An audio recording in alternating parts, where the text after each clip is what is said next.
ఓంకారపంజరసుఖీం ఉపనిషదుద్యానకేళికలకంఠీం ఆగమవిపినమయూరీం ఆర్యాం అంతర్విభావయే గౌరీం.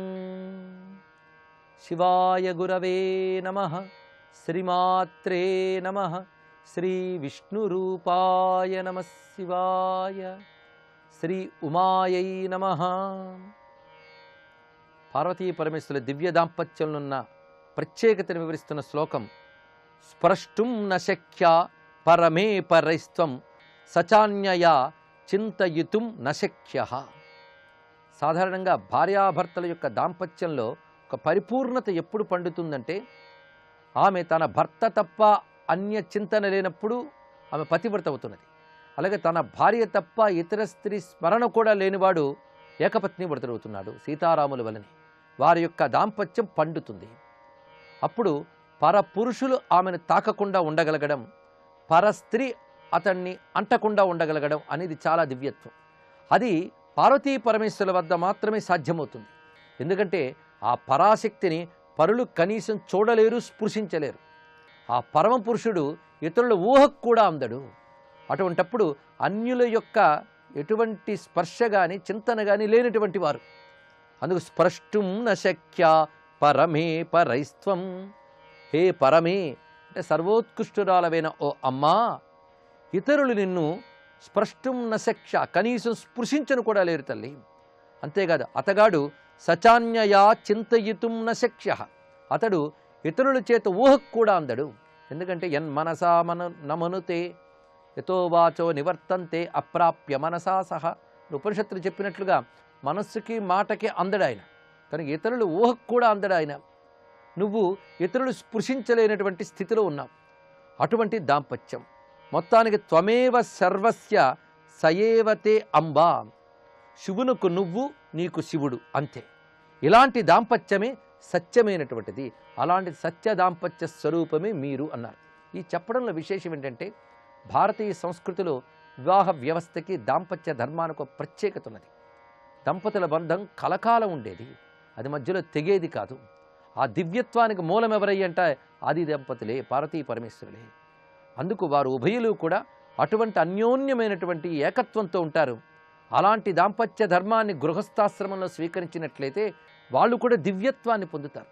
అందుకే భారతీయ సంస్కృతిలో దాంపత్య ధర్మం కూడా దివ్యత్వంతో కూడుకున్నది, డివినిటీ అంటారు. అంతేగాని కేవలం లోక వ్యవహారం కోసం స్త్రీ పురుషులు కలిసి బ్రతకడం కాదు.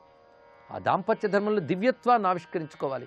భారతదేశంలో ప్రతి దంపతులు కూడా పార్వతీ పరమేశ్వరులను గుర్తు చేసేటంత అన్యోన్యంగా ఉండాలి. అటువంటి దాంపత్యం పార్వతీ పరమేశ్వరుల వద్ద ఉన్నది. అందుకే త్వమేవ సర్వస్య సయేవతే అంబా. శివునకు నువ్వు మాత్రమే, నీకు శివుడు మాత్రమే. అందుకు మీ దాంపత్యం సత్యమైనది. సత్యము అంటే త్రికాలాలలోనూ నశించనిది అని, అదేవిధంగా అమోఘమైనది, వ్యర్థము కానిది అనే భావాన్ని చెప్తున్నారు. అలాంటి సత్య దంపతులకు నమస్కారం చేసుకుంటూ ఆ వివాహ సమయంలో ఈ పాణిగ్రహణం తర్వాత శివునికి అమ్మవారికి ఏదైనా కానుక ఇవ్వాలనిపించిందిట. ఆ కానుక ఇస్తున్నాడు. ఇది ఒక భావనాత్మకమైన చిత్రణ. నిజాద్వతం సేందుత ఇందు మన్యం ఉత్పాజ్యతే శంభురదాద్వతం సం మూర్తామివాసౌ శుభగాత్రి రాత్రిం ప్రాప్యత్వదీయాం కబరీం చకాసే. పరమేశ్వరుడి దగ్గర ప్రత్యేకంగా ఉన్న ఆభరణం చంద్రుడు, నెలవంక. ఆ శిరస్సుపై ఉన్న ఆ చంద్ర కళలోంచి ఒక కళ తీసేట. దీపంలోంచి దీపం తీసినట్లుగా తన చంద్ర కళలోంచి ఒక కళ తీసి అమ్మవారి యొక్క సిగపై పెట్టాడు. ఎంత అద్భుతమైన భావన ఇక్కడ. ఆ నెలవంకనే కానుగ్గా ఇచ్చాడు. కొందరు అంటూ ఉంటారు, ఆకాశంలో చంద్రుడిని తెచ్చి నీ నుదుట పెడతాను లేదా నీ సిగలో పెడతాను అని.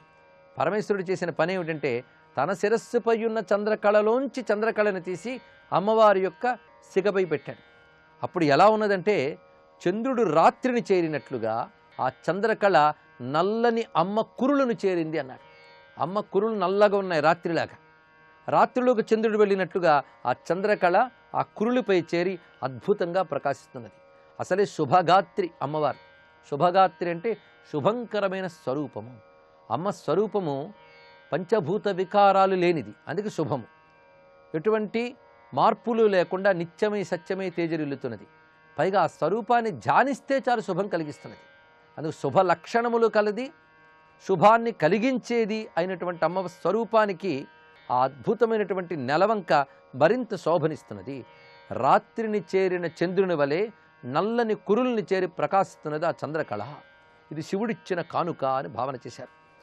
బభూవిథాగేంద్ర గృహే యదాత్వం సచేశ్వరస్తత్ర చకారవాసం విలోకమానస్తవ దేవి విద్యుత్ పాంచాలికాయా కమనీయ భావం. అసలు ఆ శివునికి అమ్మవారిపై ఎంత ప్రేమ ఉన్నది అనేది ఈ శ్లోకంలో వివరిస్తున్నారు. ఎక్కడో కైలాసంలో తపస్సు చేసుకునే పరమేశ్వరుడు అమ్మవారు హిమవత్ పర్వతంలో ఉదయించారు అని తెలిసాక చక్కగా తన నివాసాన్ని హిమవత్ పర్వతాల్లోకి మార్చేసుకున్నాడు. అక్కడ తపస్సు చేయడం మొదలుపెట్టాడు. ఏదో అంతర్ముఖుడే తపస్సు చేస్తున్నాడు అనుకున్నారు, కానీ ఆ లోపల ధ్యానమంతా అమ్మవారినే. ఆవిడ్ని వివాహం చేసుకోవాలని ఆ వాసానికి వచ్చేసేట. సచేశ్వరస్తత్ర చకార వాసం. అగేంద్ర గృహే, ఆ పర్వతరాజు యొక్క ఇంట్లో వాసం చేయడం మొదలుపెట్టాడు. ఎందుకంటే అక్కడి నిన్ను చూశాడు గనక ఇంక హిమాలయాల్లోనూ ఉండిపోయాడమ్మా ఆయన అంటున్నారు ఇక్కడ. అంటే వివాహాత్ పూర్వం శివుడు హిమోత్పర్వతాల్లో తపస్సు చేశాడు. అక్కడికొచ్చి తపస్సు చేయవలసిన అవసరం ఏమున్నదయ్యా అంటే అక్కడ అమ్మవారు ఉన్నారు గనుకే వచ్చాట. కానీ ఏమీ ఎరగనట్టు తపస్సు చేస్తున్నాడు, కానీ మనస్సు మాత్రం అమ్మవారి మీద ఉన్నది. అక్కడ అమ్మవారిని చూసి ఆకర్షితుడయ్యాడు.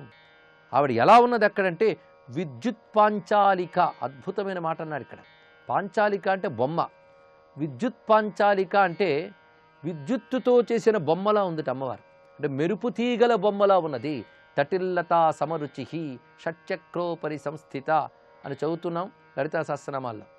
అదేవిధంగా తపన శశి వైశ్వానరమయీం తటిల్లేఖా తన్వీం అంటారు శంకర భగవత్పాదుల వారు సౌందర్య లహరిలో. మెరుపు తీగలా ఉన్నది. పైగా మెరుపు తీగలన్నిటితో కలిపి చేసిన బొమ్మలా ఉందట అమ్మవారు. అటువంటి ఆ స్వరూపాన్ని చూసి, మెరుపు తీగల బొమ్మ లాంటి అమ్మని చూసి కమనీయమైన భావం కలిగి ఆయన హిమవత్ పర్వతంలోనే నివాసం ప్రారంభించాడు, తపస్సు చేసుకుంటున్నాడు.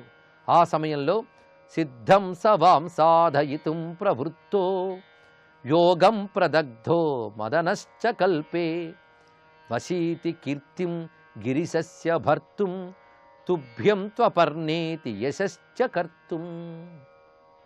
ఇక్కడ విశేష భావాన్ని చూపించారు. శివునికి పార్వతిపై, పార్వతికి శివునిపై సహజమైన ప్రేమ ఉన్నది. కానీ శివుడు ఏ ప్రేమ లేకుండా తపస్సులో ఉన్నట్టు కనబడుతున్నాడు. ఈ తల్లి కూడా ఆయన కోసం ప్రత్యేకించి తపస్సు చేస్తున్నట్టు కనబడింది.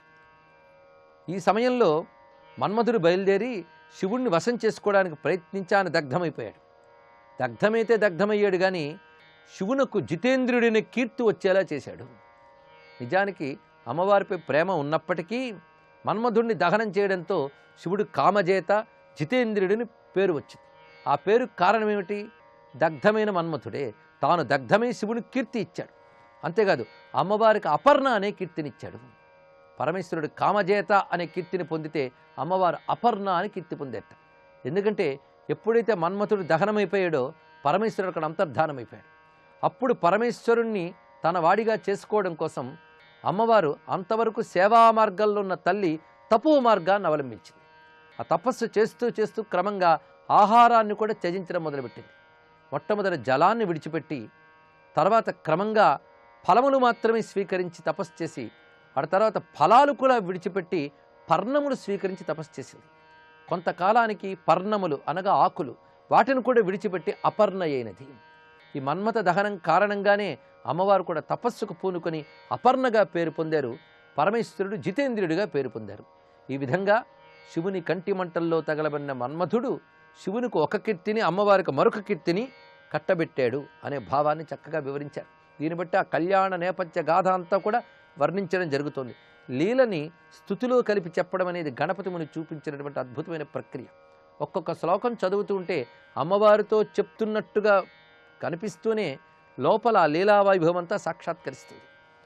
ఘోరం తపశ్చేద్రచితం త్వయాపి ప్రాగ్రూపభర్తు సమనుగ్రహాయ విహాయ యత్నం కయ్యాఖిలాంబా సంబంధమభ్యర్థముపైత జంతు. ఘోరం తపశ్చేద్రచితం త్వయాపి, నువ్వు ఘోరమైన తపస్సు చేసావు. అలాంటి తపస్సు ఇంతవరకు ఎవరు చేయలేదని ఋషులే చెప్పారు. నా భూతో నా భవిష్యతి అని.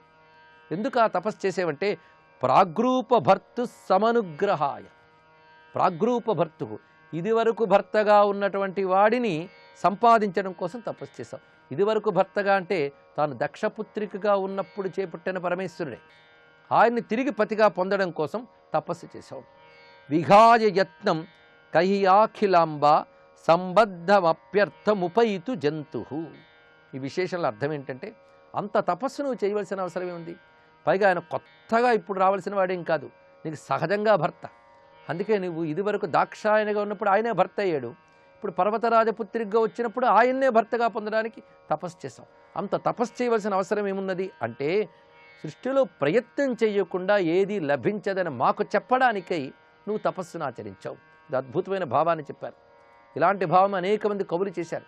అమ్మవారు శివుని కోసం తపస్సు చేయడానికి కారణం ఏమిటయ్యా అంటే శివుడు లాంటి గొప్ప వస్తువుని తపస్సు లేకుండా పొందలేమని మనకు చెప్పడం కోసం అమ్మవారు తపస్సును ఆచరించారు అనే విషయాన్ని చక్కగా వివరించారు. అంతేకాదు ఈ పరస్పర ప్రేమ గురించి ఒక అద్భుతమైన మాట చెప్పారు. లోకంలో అవతల వారిని ప్రేమిస్తూ ఉన్నప్పుడు ఏ కారణాలు చూస్తారో ప్రేమికులకు తెలియాలి, మామూలు వాళ్ళకు చూస్తే అర్థం కాదు ఇక్కడ. అందుకు శివుణ్ణి ఏం చూసి ప్రేమించేవనేది నీకే తెలియాలి తల్లి అంటున్నారు. ఆ రమ్యమైన భావాన్ని రేపు పరిశీలిద్దాం. సర్వం శ్రీ ఉమామహేశ్వర చరణారవిందార్పణమస్తు.